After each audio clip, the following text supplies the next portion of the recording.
48 घंटे से लेटे हुए हैं सलीम खान वेंटिलेटर पर। हाई सिक्योरिटी के बीच में यहाँ पर पहुंचे हैं सलमान खान सलीम खान से मिलने के लिए। जांच रिपोर्ट में, मेडिकल रिपोर्ट में यहाँ पर सलीम खान को जो है ब्रेन हेमरेज का शिकायत बताया गया। यानी कि सलीम खान को जो है 17 तारीख को अचानक से तबीयत उनका कुछ ज़्यादा ही बेकरने लगा और आनन फानन में जो है यहाँ पर सभी परिवार मिलकर उनको हॉस्पिटल में भर्ती करवाए। एक और बड़ी खबर मैं दे दूं कि मुंबई के अंदर में लीलावती अस्पताल में जो है वेंटिलेटर पर रखा गया है सलीम खान को। हालांकि उनका उम्र ज़्यादा हो चुका है, इस वजह से धीरे धीरे हाल रिकवरी हो रहा है। धीरे धीरे इसलिए हो रहा है कि 90 साल से ज़्यादा उनका उम्र हो चुके हैं, इस वजह से धीरे धीरे रिकवरी हो रहा है।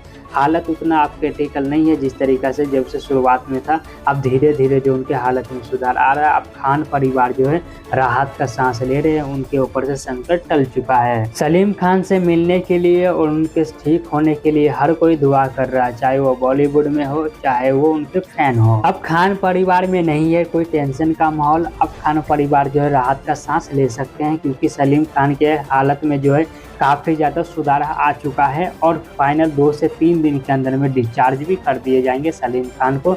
बताया तो यही जा रहा है। बाकी जैसा भी अपडेट निकल के आता है मैं आप सभी को अपडेट कर दूंगा। सोशल मीडिया रिपोर्ट सत्ता से सिनेमा।